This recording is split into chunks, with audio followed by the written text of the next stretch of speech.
sorry you have to be wrestling married to Larry Huntley. I'm sorry. But we love Larry too. You have the patience of a saint. We love you. Thank you so much. We love you.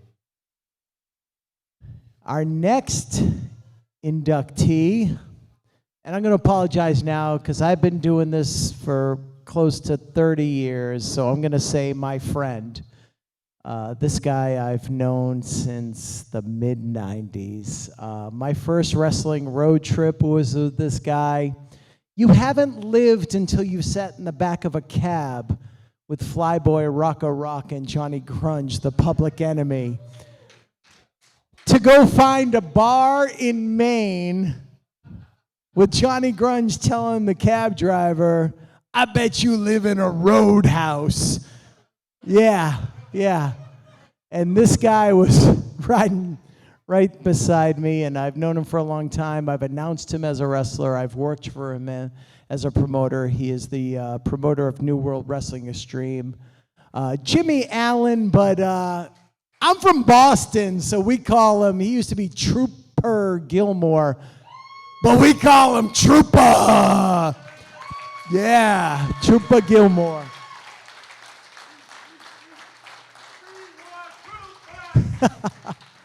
That's a legendary Bull Montana, ladies and gentlemen. Member of the Hall of Fame right there. And here to induct Mr. Allen into the Hall of Fame is a man that is an NWA Triple Crown champion, which means he has held the NWA North American Heavyweight Championship. He's held the NWA National Heavyweight Championship. And by God, I am so proud to say he is a former NWA World Heavyweight Champion, the Tokyo Monster, Kahagas.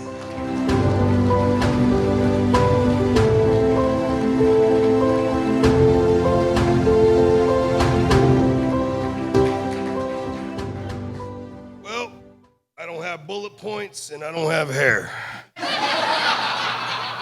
So... And you know, you guys are fortunate, this is my second promo ever, so bear with me. You know, I've been coming up to New England for 23 years, and first time I came to New England was throughout a mutual friend, and I was fortunate to be able to be part of the Tony Rumble Memorial.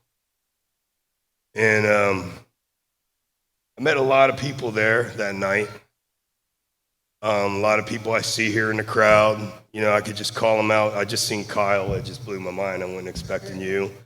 You know, Bull Montana was somebody I was actually looking forward to seeing here tonight, believe that. DC Dillinger, Bo Douglas, you know, it could just go on. And throughout these years, you know, I've remained in touch with most of all of them. And, you know, when you go places, there's always that one person that stands out. Well, needless to say, that was my buddy Trooper. And if any of you guys know Trooper, well, you know what I'm saying. He's the guy that doesn't mind speaking his mind, doesn't mind saying what he's got to say.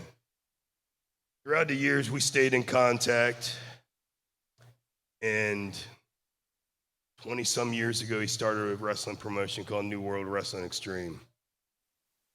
A few years after that, he called me and said, "Hey, man, I want you to come up here and start working for me." No problem.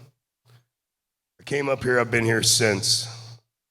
And I've been up here about every other month for the past 14, 15 years.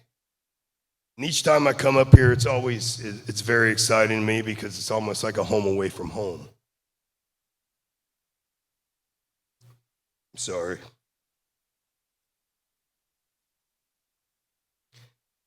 When I come up here, you know, I spend a lot of time at his home. I've gotten to know his family, majority of his friends. And you know, his family became my family. And I think a lot of them, Marcel, Teresa, hell, I'll even say Tank.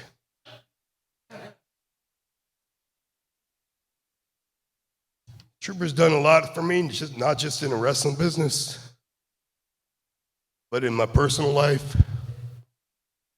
You know, you got those guys that are there for you knocking on your door. Then you got those other guys that are hanging out in the backyard still. Well, Troop was always knocking at my door. Always checked on me.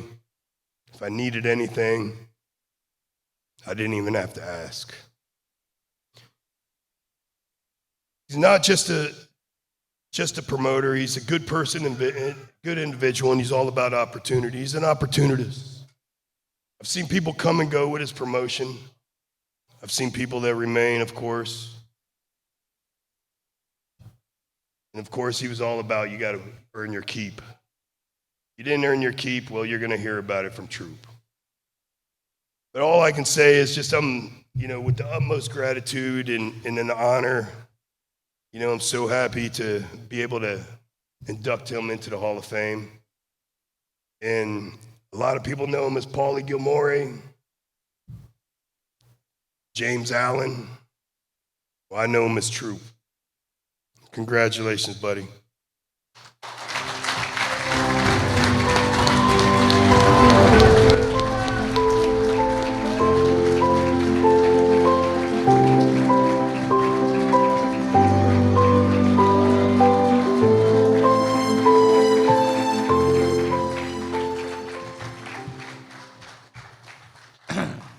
How's everybody doing tonight? All right. Hey, just to let you know, where's Joe Davis? Where's Joe? You buying drinks for everybody, right? You said, right? All right. No. I would say, yeah, let's do it. All right. Hey, anyways, 1995, I started this business. I was with the NEWA. And Jose Perez, where are you? Jose Perez in the back was one of my trainers, started showing me the sport, and Anthony Rufo, he's not here with us anymore. God rest him. But as time went on, I trained. Hey, what about that ring, right? The ring with the metal beam in the middle? Remember that? Left or right, never in the middle. You'd be screwed up. Tell him, man, I tell you. But anyways, as time went on, I just kept on training, doing my thing. And I became friends with a couple midgets. Tiny the Terrible, Half Nelson, all right? They hit me up one day. They says, hey, can you give me a ride up to Revere, Massachusetts? I says, absolutely. So I was a roadie too, you know what I mean? So I brought these guys up there. It was November 1st, 1996. That's where I met Rich Palladino. And I ended up working the midgets that night, okay? And let me tell you, I got my ass kicked, and I'm not even going to say it, by 2 midgets, all right? And that's cool, right? Well, and the thing is, your announcement to me, I was just like a nobody. It was, ladies and gentlemen, weighing 242 pounds from Atlanta, Georgia, this is Jimmy Rich, right? Am I right? Right? So, anyways, I just had to do that because that's what it was. All right? But anyways, so I did the deal, and I just got told, hey, listen, I was a new guy. I was green. You know what I mean? In the business, you know what that means. All right? Bring your gear, bring your gear, bring your gear. I kept on bringing the gear. Every time I brought the gear, I was on the shows. All right? Always bring your gear. All right? But in my time, the first guy I ever worked in my life, and I was scared as hell. Okay? You know who I'm talking about. Abdullah the Butcher. All right? Sliced and diced, you know what I'm saying? And, but, I got chances to working with King Kong Bundy, Superfly Jimmy Snuka, tag team champions with Brutus the Barber Beefcake. And, it's been an awesome ride. I've met a lot of great people. road trips, and road trips are the best. You know, Joel knows what I'm talking about. We did a lot of road trips. But road trips are great because when you're in the business, you don't know people that good, and you get in the vehicle with them, you get to know truly who they are. And I've met a lot of great people in this business, pretty much everybody in this room. You know what I'm saying?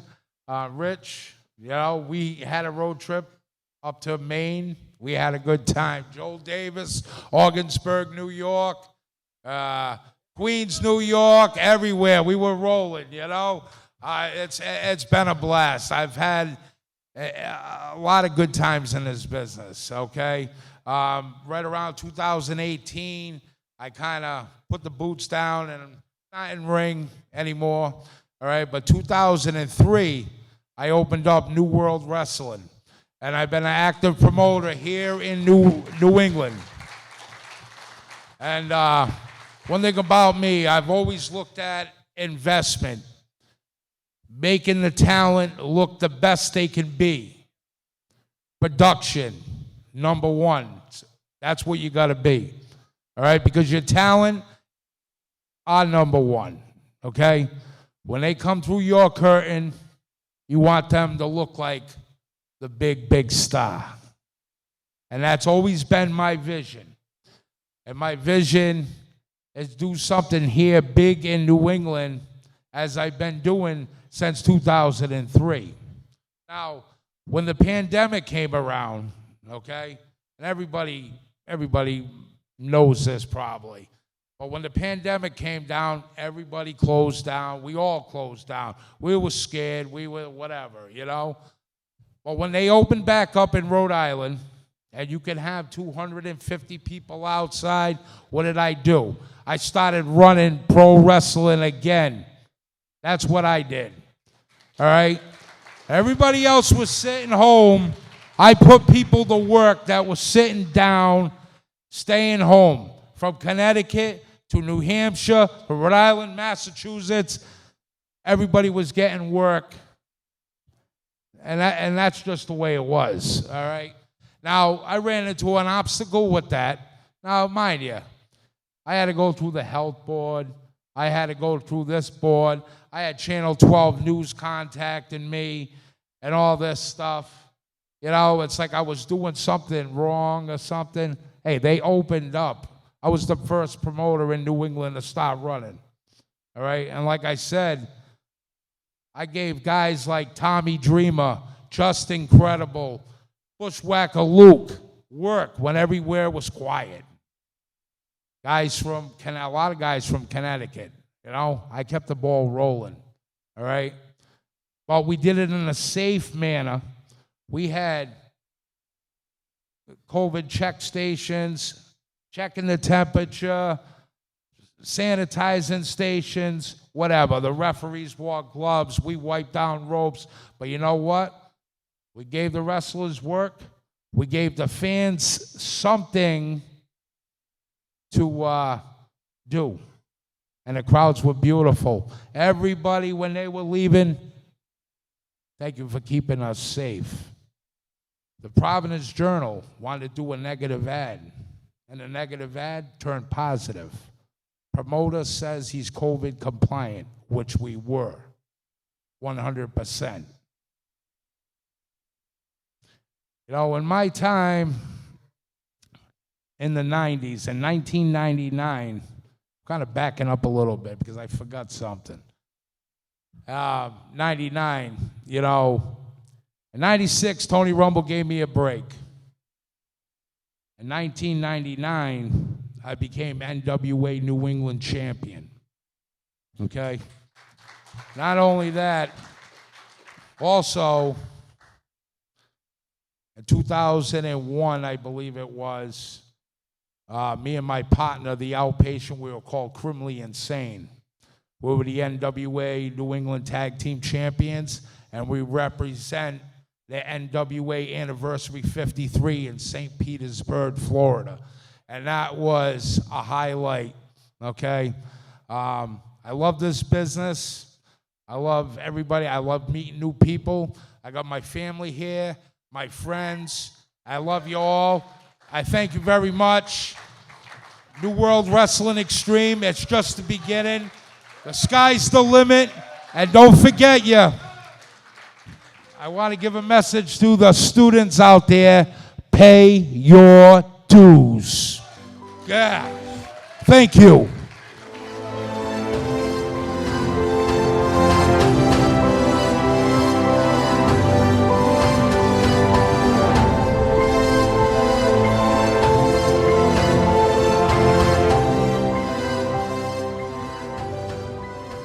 Trooper. AH at the end of that. It's an NER. It's an AH.